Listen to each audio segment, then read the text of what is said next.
అందరికీ నమస్కారం. కథల పల్లకి ఛానల్కి స్వాగతం.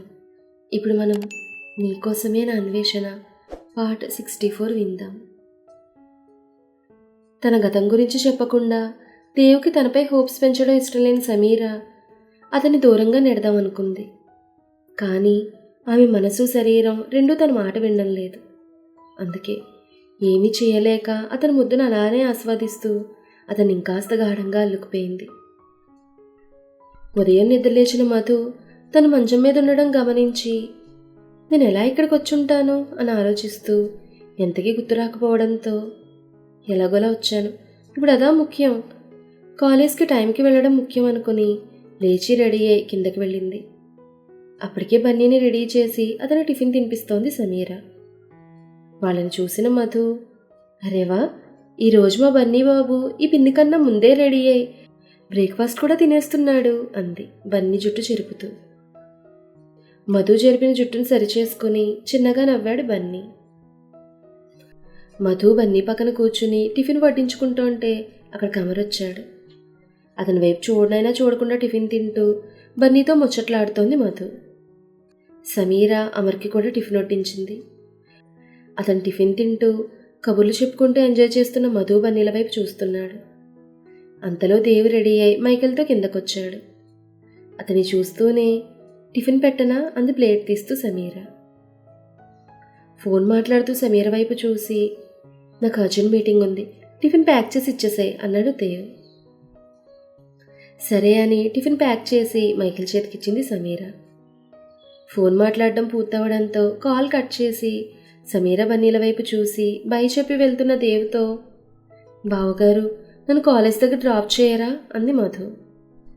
ఆ మాటకి దేవ్ వాచ్ చూసుకుంటూ, sorry Madhu, I have an urgent meeting, ఈరోజు అమర్ డ్రాప్ చేస్తాడు అన్నాడు అమర్ వైపు చూసి. Ya, I will drop her అన్నాడు అమర్ తినడం పూర్తవ్వడంతో చేయి కడుక్కుంటూ. లేదు, నేను డ్రైవర్తో వెళ్ళిపోతాననేసి అక్కడి నుంచి తన గది వైపు వెళ్ళింది బ్యాగ్ తెచ్చుకోవడానికి. యాజ్ యూ విష్ అని దేవ్ అక్కడి నుంచి వెళ్ళిపోయాడు. వెళ్తున్న మధు వైపే చూస్తూ, ఏమైంది వదినా మీ చెల్లికి అన్నాడు అమ్మ చేయి తుడుచుకుంటూ. మీకు మధ్య ఏం జరిగిందో నాకేం తెలుసు అని కినుగ్గా అని బన్నీని తీసుకుని వెళ్ళిపోయింది సమీర. మీకు అంటే అనుకుంటూ దాని అర్థం ఏంటని ఆలోచిస్తున్నాడు అమర్. కాలేజ్ బ్యాగ్ తీసుకుని సెల్లార్లోకి వెళ్ళిన మధుకి కార్ డోర్ ఓపెన్ చేసి డ్రైవింగ్ సీట్లో కూర్చున్న అమర్ కనిపించాడు. అతను నెగ్లెక్ట్ చేస్తూ వేరే కారులో కూర్చుని కాలేజ్కి పోని అంది డ్రైవర్తో. డ్రైవర్ సరే అని కార్ స్టార్ట్ చేస్తుంటే డ్రైవర్ని దిగమని ఆ సీట్లో కూర్చున్నాడు అమర్. తన పక్కన కూర్చున్న అమర్ని చూస్తూ, మీరేంటి ఇక్కడ, ఇది మీ BMW కాదు అంది మధు. ఇది కూడా నాదేలే అంటూ కార్ స్టార్ట్ చేశాడు అమర్. అమర్ కార్ స్టార్ట్ చేస్తుంటే, కార్ ఆపండి నేను దిగిపోతాను అంది మధు. కార్ అయితే ఆపను, కావాలంటే రన్నింగ్లో దిగిపో అంటూ కారును రోడ్ మీదే తీసుకెళ్ళిపోయాడు అమర్. రన్నింగ్లో దిగడానికి నేను ఏమైనా టిక్టాక్ వీడియో తీస్తున్నానా అనుకుంటూ, నాకు మీతో కాలేజ్కి రావాలని లేదు అంది మూతి ముడుస్తూ. అందుకే నేను నీతో కాలేజీలోకి రాను, జస్ట్ కాలేజ్ గేట్ దగ్గర డ్రాప్ చేసి వెళ్ళిపోతాను అంతే అంటూ భుజాలు ఎగరేశాడు అమర్. అది చూస్తూ, వీళ్ళు చెప్పింది సరిగ్గా అర్థం చేసుకోవడం రాదనుకుంటా, సర్లే కాసేపు వచ్చుకుంటే కాలేజ్ వచ్చేస్తుంది కదా అనుకుని సైలెంట్ అయిపోయింది మధు. సైలెంట్గా ఉన్న మధు వైపు చూసి, ఈరోజు నువ్వు మౌనవ్రతం చేస్తున్నావా అన్నాడు అమర్. లేదే అంది అతని వైపు చూసి కళ్ళాడిస్తూ. కాదా, మరి ఎప్పుడు హాస్పిటలా లొడలోడ మాట్లాడుతుంటావుగా, కానీ ఇప్పుడేమో మరి సైలెంట్గా ఉన్నావేంటి అన్నాడు అలరిగా చూస్తూ. ఎందుకంటే వసపెట్టాను కదా, పట్టిన వస అరిగిపోయింది అందుకు అంది తన మూతిని 30 వంకలు తిప్పుకుంటూ. వసపెట్టానందుకు కోపం వస్తుంటే, సర్లే మాట్లాడకపోతే పోయావు, మరి ముఖాన్ని ఎందుకు అలా పెట్టుకున్నావు అన్నాడు ఫేస్ క్వీజ్ చేసుకుని ఉండడం చూసి. ఏం చేస్తాం, మా ముఖాలే ఇంత, మీలా అందంగా ఉండవు అంది మధు నోటితో సౌండ్ చేస్తూ. అంతే, ఆ మాటకి పెద్దగా నవ్వేశాడు అమర్. అతను నవ్వుతుంటే చూడ్డానికి చాలా అందంగా ఉన్నాడు. అందుకే అతని వైపే కాసేపు అలానే చూస్తూ ఉండిపోయి వెంటనే ఏదో గుర్తొచ్చినట్టు, ఎందుకా నవ్వు అంది కళ్ళు చిన్నవి చేసి చూస్తూ. అదే, నువ్వు నిజాన్ని నిజాయితీగా ఒప్పేసుకోవడం చూసి నవ్వొచ్చింది అన్నాడు అమర్. అంటే నా ముఖం నిజంగానే చెత్తలా ఉంటుందనేగా మీ ఉద్దేశం? మిమ్మల్ని ముందు కారు ఆపండి, నేను దిగిపోతాను అంది మధు చేతిలో ఉన్న సెల్తో అమర్ని కొడుతున్న ఆమె చిట్టి చేతులను తన పెద్ద చేతితో పట్టుకుని ఆపుతూ, ఆల్రెడీ నీకు ఒకసారి చెప్పాను, నేను కారు ఆపను, కావాలంటే నువ్వు దిగి వెళ్ళిపోవచ్చని అన్నాడు ఆమె వైపు అల్లరిగా చూసి నవ్వుతూ. వదలండి, నా చెయ్యి వదలండి అంటూ అతని చేతిలో ఉన్న తన చేతిని వెనక్కి తీసుకుని ఫోన్ ఒళ్ళో పెట్టుకుని చేతులు రెండు ఫోల్డ్ చేసుకుని అలిగినట్టుగా ఫేస్ పెట్టి ఒక వారగా కూర్చుని బయటకు చూస్తోంది. అంతలో ఆమె సెల్ మోగింది. స్క్రీన్ మీద డార్లింగ్ అని రావడం చూసి మెరుస్తున్న కళ్ళతో కాల్ అటెంప్ట్ చేసి, చెప్పు బేబీ, ఎలా ఉన్నావు అంది నవ్వుతూ. అటు నుంచి సమాధానం ఏమొచ్చిందో కానీ, నేను కూడా నేను చాలా మిస్ అవుతున్నా, I miss you too much బంగారం అంది బాధగా ముఖం పెట్టుకుని. అటువైపు వారు అన్నదానికి ఆన్సర్ చేస్తూ, వస్తాను, ఈ వీకెండ్ తప్పకుండా వస్తాను, వచ్చాక మనం ఫుల్గా ఎంజాయ్ చేద్దాం. అబ్బా సరే యార్, నువ్వు చెప్పినట్టే అవుటింగ్ కూడా వెళ్దాం. అమ్మా వాళ్ళకా? ఏదో ఒకటి చెప్తానులే, మనకిదేం కొత్త కాదు కదా అంటూ నవ్వుతూ మాట్లాడుతుంటే కార్ సడన్గా ఆగింది. కారు ఎందుకు ఆగిందా అని చూసేసరికి కాలేజ్ వచ్చింది. కాలేజ్ రావడంతో ఫోన్లో మాట్లాడుతూనే కార్ దిగేసింది మధు కార్ దిగగానే అమర్ మెరుపు వేగంతో కార్ని రివర్స్ చేసి వెళ్ళిపోయాడు. కార్ దిగిన మధు ఫోన్ మాట్లాడుతూ కాసేపు అక్కడే నిలబడి ఫోన్ కాల్ మాట్లాడడం పూర్తవడంతో కాల్ కట్ చేసి ముందుకు అడుగు వేయబోతూ, నా బ్యాగ్ అనుకుంది ఖాళీ చేతులు చూసుకుంటూ. బన్నీ స్కూల్కి వెళ్ళిపోయాక సమీర గదిలో బట్టలు సర్దుతోంది. అంతలో డోర్ కొట్టిన చప్పుడయ్యేసరికి అటు తిరిగి చూసింది. డోర్ దగ్గర దేవేంద్ర నేలచూపులు చూస్తూ నిలబడున్నాడు. డోర్ దగ్గర నిలబడున్న అతను చూస్తూనే తాతయ్య అని ప్రేమగా పిలుస్తూ ముందుకు వెళ్ళింది సమీర. బ్యాగ్ లేకుండా ఉత్తి ఫోన్ చేత్తో పట్టుకుని కాలేజ్ లోపలికి ఎంటర్ అయింది మధు. చేతిలో బ్యాగ్ లేకుండా వస్తున్న మధును చూసిన సీనియర్స్లో ఒకడు, అదేంట్రా తనెవరో కాలేజ్కి వస్తూ ఉత్తి చేతులతో వచ్చింది అన్నాడు. తను కూడా మన బాబుతే అంటావా, నాకు లెక్చరర్ అంటావా అన్నాడు ఇంకొకడు. తను చూస్తుంటే మనకన్నా చిన్నపిల్లలా ఉంది, తను లెక్చరర్ కాదు, పక్కా స్టూడెంట్ అన్నాడు మరొకడు. అంతే అంటావా అంటూ, హే ఇలారా అంటూ మధుని పిలిచాడు మరొకడు. పిలిచిన వాళ్ళ వైపు చూసి, అయిపోయాను, ఈ కాలేజీలో కూడా ర్యాగింగ్ ఉంటుందా, నిన్న మొన్న బాగానే ఉందిగా, మరి ఈరోజేంటి అనుకుంటూ అటుగా అడుగులు వేసింది మధు. తమ దగ్గరకు వచ్చిన మధుని చూస్తూ, నువ్వు స్టూడెంట్ కదా అన్నారొకడు. అవునన్నట్లుగా తలూపింది మధు. మరి నీ ఐడి కార్డ్ ఇంకా బ్యాగ్ ఎక్కడా అన్నారు. అది కారులో మర్చిపోయాను అంది తలదించుకుని. వాట్, కారులో మర్చిపోయావా, ఇంతకి నీది ఏ ఇయర్ అన్నాడు ఇంకొకడు. సెకండ్ ఇయర్ అంది తల వంచుకుని. రే తిని మనకి జూనియర్ రా అన్నాడు ఇంకొకడు. సరే, నువ్వు బ్యాగ్ మర్చిపోయి వచ్చినందుకు నీకు మేము పెనాల్టీ వేస్తున్నాం అన్నాడు ఒకడు మధు అందాన్ని కళ్ళతోనే సొంతం చేసుకుంటూ. పెనాల్టీయా అంది తల పైకెత్తి వారి వైపే చూస్తూ. ఎస్, ఇంతకీ పెనాల్టీ ఏంటో తెలుసా, ఇక్కడున్న మా అందరిలో నీకెవ్వడు నచ్చితే వాడికి 2 అంటే 2 ముద్దులు ఇచ్చి క్లాస్కి పో అన్నాడు బ్యాచ్ లీడర్. ఆ మాట గుటకలు మింగుతూ, మీలో నాకు ఒక్కడు కూడా నచ్చలేదు, అందరివి సెమీ యావరేజ్ ముఖాలు అంది టక్కును సమాధానం ఇస్తూ మధు. ఆ మాటకి, వాట్, మావి సెమీ యావరేజ్ ముఖాలా, ఇట్స్ టూ మచ్, అయినా మా అందరిలో మా శ్రీ చాలా అందంగా ఉంటాడు, వీడి కాలేజ్కే డ్రీమ్ బాయ్ అన్నాడు ఒకడు తమ లీడర్ని చూపిస్తూ. అతను చెప్పిన శ్రీ వైపు చూసింది మధు. నిజమే, తను చూడ్డానికి బాగానే ఉన్నాడు, మరీ దేవ్ అమర్లా హ్యాండ్సమ్ హల్ కాకపోయినా ఓ మోస్తారు బాగున్నాడు.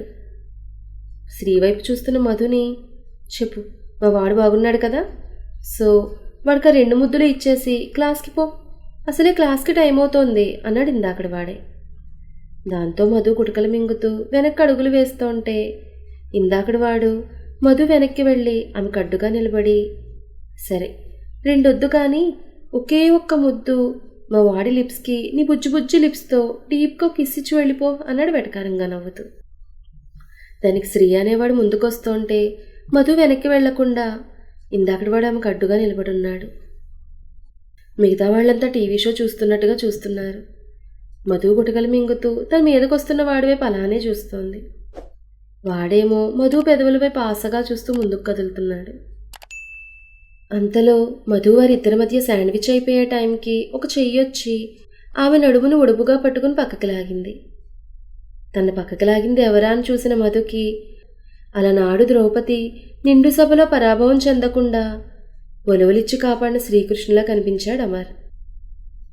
అంతలోనే చిచి అదేం పోలిక, శ్రీకృష్ణుడు కాదు, రావణుడి చెరని సీతను కాపాడిన రాముడు అమర్ అనుకుంటూ అమర్ రూపాన్ని కళ్ళ నిండా నింపుకుంటోంది మధు. కానీ అమర్ మాత్రం మధు వైపు కోపంగా చూస్తూ, ఇడియట్, నీకు అసలు బుద్ధుందా, కాలేజ్ బ్యాగ్ కారులో మర్చిపోయి వచ్చేస్తావా అని గయ్యమన్నాడు అమర్. రాముని చెంత సీతల అతని చెంత చింత లేకుండా ఉన్న మధు అతని అరుపుకు లిక్కిపడి, అది నేను ఫోన్ అంటోంటే ఫోన్ విషయం గుర్తొచ్చిన అమర్ ఇంకా కోపంగా మధు వైపు చూస్తూ, అవును, ఫోన్ మాట్లాడుతూ లోకమే మర్చిపోయావు, అయినా ఎవడు ఫోన్లో అన్నాడు విసుగ్గా. అది నా అనేదో చెప్పబోతుంటే, వద్దు, నువ్వు చెప్పినా వినే ఓపిక తీరిక నాకు లేవు, నేను ఆఫీస్కి వెళ్ళాలంటూ మధుని వదిలి సరిగ్గా నిలబెట్టి చుట్టూ చూస్తూ, ఇంతకీ వీళ్ళెవరు, ర్యాగింగ్ చేస్తున్నారా, నేను ఎడ్యుకేషన్ మినిస్టర్ కాల్ చేసేదా అంటూ ఫోన్లో ఏదో నెంబర్కి కాల్ చేశాడు అమర్.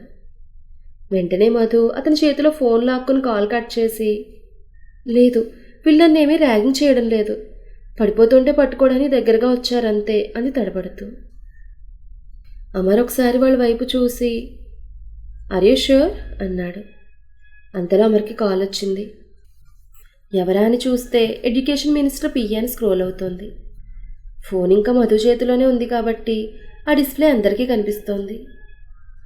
డిస్ప్లే మీద పేరు చూసిన శ్రీ ఇంకా మధు వెనుక ఉన్నవాడు అమర్ చెప్పింది నిజమే అని నమ్మి మధు నుండి కాస్త దూరంగా వెళ్ళి హ్యాండ్స్ ఫోల్డ్ చేసుకుని నిలబడ్డారు.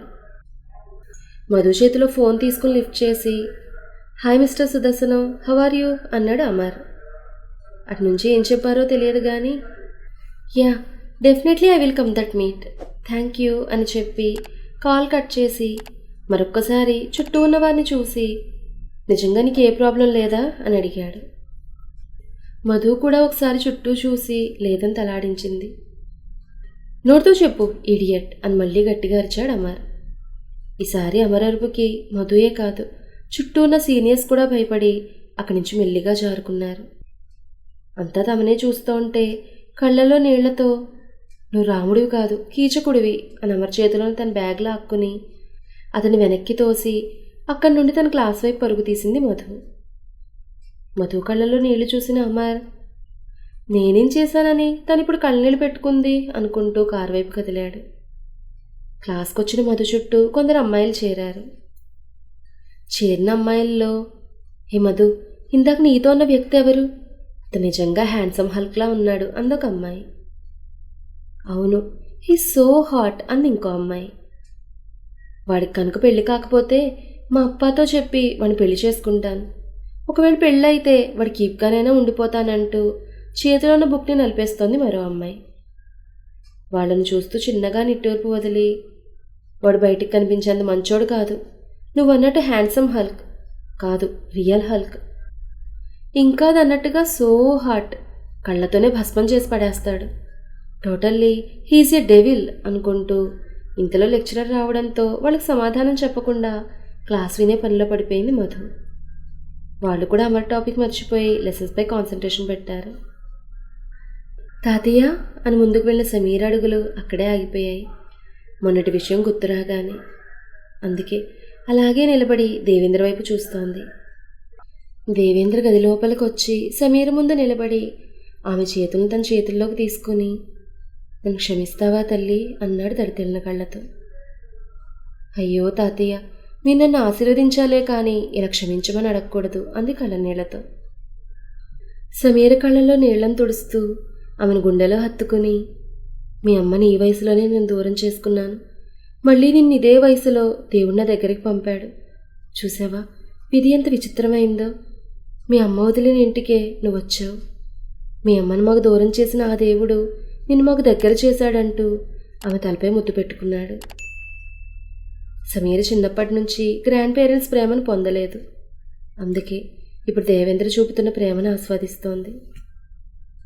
అలా ఇద్దరూ కాసేపు మాట్లాడుకున్న తర్వాత దేవేంద్ర వర్మ సమీర వైపు చూసి, ఒకసారి నా అల్లుడు చక్రవర్తికి ఫోన్ చేసి ఇస్తావా, అతనితో మాట్లాడాలి అన్నాడు. తన తండ్రిని అల్లుడని దేవేంద్ర వర్మ పిలవడం సమీరకు నిజంగా ఎంతో ఆనందాన్ని ఇచ్చింది. అందుకే సంతోషంగా సరే అంటూ ఫోన్ తీసి తండ్రి నెంబర్కి డయల్ చేసింది. ఒక్కరింకే ఫోన్ లిఫ్ట్ చేసిన చక్రవర్తి, అమ్మ సమీర, అక్కడంతా ఓకేనా అన్నాడు భయంగా. ఇక్కడంతా ఓకేనా అన్న, ముందు మీరు మీ మామగారు దేవేంద్ర వర్మ గారితో మాట్లాడండి అంది నవ్వుతూ. అతను నాతో మాట్లాడతారా అన్నాడు చక్రవర్తి ఒక్కో పదాన్ని కూడా తీసుకుంటూ. అవును అంటూ దేవేంద్ర వర్మకి ఫోన్ అందించింది సమీర. సమీర అందించిన ఫోన్ తీసుకుని, నన్ను క్షమిస్తారా అల్లుడు గారు అన్నాడు దేవేంద్ర వర్మ పశ్చాత్తాపడుతూ. అయ్యో, మీరు నన్ను క్షమాపణలు అడగడం ఏంటి మావయ్య గారు, నేనే మిమ్మల్ని క్షమాపణలు అడగాలి. నా వల్లే మీకు మీ అమ్మాయి దూరం అయింది. మీకు నేను తన దూరం చేసిన పాపానికి తను నాకు కూడా దూరం అయిందేమో అన్నాడు బాధను దిగమింగుకుంటూ చక్రవర్తి. అయ్యో అలా అనుకు బాబు, నేను జరిగిందేదో జరిగిపోయింది. అవన్నీ గుర్తు చేసుకోవడం వల్ల మనసు భారం అవుతుంది తప్ప మంచేమీ జరగదు. అందుకే అన్నీ మర్చిపోయి ఒకసారి మన ఇంటికి రండి అన్నారు ప్రేమగా. తప్పకుండా వస్తాను మావయ్య అన్నాడు చక్రవర్తి. తర్వాత ఇద్దరు చాలాసేపు మాట్లాడుకుంటూనే ఉన్నారు. అది చూసిన సమీర కళల్లో ఆనందం వెలువిరిసింది. కాలేజ్ అవ్వగానే గేట్ దగ్గరికి వచ్చిన మధు గేట్ ముందున్న BMW చూస్తూ, మా హ్యాండ్సమ్ హల్క్ కార్ ఇదేగా, కానీ ఇది ఇక్కడేం చేస్తుంది అనుకుంటుండగా విండో ఓపెన్ చేసి, ఏం చూస్తున్నావు, గెట్ ఇన్ ఇడియట్ అన్నాడు అసహనంగా అమర్. అసహనానికి కారణం తను మధు కోసం అరగంట నుంచి అక్కడే ఎదురు చూస్తూ ఉండడం. అవన్నీ చూస్తూనే కళ్ళు మతాబుల్లా వెలిగి అంతలోనే ఆరిపోయి, నేను మీతో రాను అని చెప్పి డోర్ క్లోజ్ చేసేసి క్యాబ్ బుక్ చేసుకుంటోంది మధు. అమర్ ఇప్పుడు కిందకి దిగాడో తెలియదు, కానీ మధుని 2 చేతులతో ఎత్తుకుని తీసుకెళ్లి సీట్లో కూర్చోబెట్టి సీట్ బెల్ట్ కూడా పెట్టేశాడు. కొన్ని క్షణాల వరకు షాక్లో ఉన్న మధు జరిగింది డైజెస్ట్ చేసుకొని, ఏం చేస్తున్నారు అమర్ గారు అంది సీట్లో నుంచి లేవబోతూ. Just shut up and sit properly idiot అంటూ మధు వైపు ఉరిమి చూశాడు అమర్. అతను అలా ఉరిమి చూసేసరికి ఏడుముఖం పెట్టేసి, మీరు నన్ను ఇలా హెరాస్ చేయడం ఏం బాగాలేదు అంది మధు. నేను ఒక్కసారి ఎవరినైనా ఓన్ చేసుకుంటే నా ట్రీట్మెంట్ ఇలానే ఉంటుంది అంటూ డ్రైవింగ్ సీట్లో కూర్చుని కార్ స్టార్ట్ చేశాడు అమర్. మధు ఇంకా ఏడుముఖంతోనే అతని వైపు చూస్తూ, అయినా మీరు మాటి మాటికి కాదు మాటకు ముందు ఒక ఇడియట్, మాట తర్వాత ఒక ఇడియట్ తగిలిస్తూ ఉంటే నా పేరు మధు అన్న మాటే మరిచి కొన్ని రోజులకి నా పేరు ఇడియట్ అని నేనే అందరికీ చెప్పేలా ఉన్నాను అంది మధు. అమలు అనేసరికి పెద్దగా నవ్వుతూ, అది నా ఊతపదం అన్నాడు అమర్. ఊతపదమో తాతపదమో, నన్ను మాత్రం ఇకపై అలా పిలిస్తే నేను మీతో మాట్లాడను అంది బొంగుమూతి పెట్టి. మాట్లాడన్న పదం విన్న అమర్ ఒక్కసారిగా కారుని ఆపి ఆమె వైపు చూశాడు. ఇప్పుడేమైంది అంది భయంగా అతని వైపే చూస్తూ మధు. అమర్ మధు బుగ్గల్ని చేతితో గట్టిగా నొక్కిపట్టి తన దగ్గరగా లాక్కుని, ఇంకోసారి నాతో మాట్లాడను రాను అన్నావంటే నేనేం చేస్తాను నాకే తెలియదు అన్నాడు వార్నింగ్ టోన్ విత్ పెద్ద కళ్ళతో. అతని టోన్కి కళ్ళకి అసలే పెద్దగా ఉండే తన కళ్ళను ఇంకా పెద్దవి చేసి అమర్ వైపే చూస్తూ ఉండిపోయింది మధు. బుగ్గల్ని గట్టిగా పట్టించడం వల్ల మధు పెదవులు చేప పిల్లలా మారాయి. అసలే ముద్దుగా బొద్దుగా ఉండే మధు ముఖం ఇప్పుడు ఇంకాస్త ముద్దుగా కనిపిస్తూ ఉంటే తనకి తెలియకుండానే అమర్ కళ్ళు ఆమె పెదవుల వైపు మళ్ళాయి. అమర్ చూపులు ఎక్కడున్నాయో గమనించిన మధు బుగ్గలు ఎర్రగా మారాయి. అంతేకాదు కళ్ళు కూడా భారంగా కిందకి దిగిపోయాయి. మధును అలా చూస్తుంటే తనకే తెలియని కొత్త ఫీలింగ్స్ తనలో పుడుతుంటే ఒక్కసారిగా బుగ్గల్ని వదిలి డ్రైవింగ్ వైపు కాన్సన్ట్రేషన్ చేశాడు అమర్. మధు అయితే మాటరాని బొమ్మల సైలెంట్గా కూర్చుని ఉండిపోయింది ఇల్లొచ్చే వరకు కూడా. స్టార్ట్ అయిందా అమర్? నాకు తెలుసు మన వాళ్ళందరికీ తెలుసు. మధు మంచితనం, అల్లరి, పెంకితనం, కోపం, సరదా, చిలిపి చేష్టలు ఇవన్నీ కూడా నీలో ఎప్పుడోకప్పుడు ప్రేమను పుట్టిస్తాయని. కదా ఫ్రెండ్స్? మీకు అందరికీ తెలుసు కదా ఈ విషయం ముందే. సరే, మన తర్వాత ఏం జరిగిందనేది నెక్స్ట్ ఎపిసోడ్లో తెలుసుకుందాం. ఈ కథ మీకు నచ్చితే లైక్ చేయండి, షేర్ చేయండి, కామెంట్ చేయండి. అలాగే మన కథల పల్లకి ఛానల్ని సబ్స్క్రైబ్ చేసుకుని పక్కనే ఉన్న బెల్ ఐకాన్ని క్లిక్ చేయడం మాత్రం మర్చిపోకండి. ధన్యవాదాలు.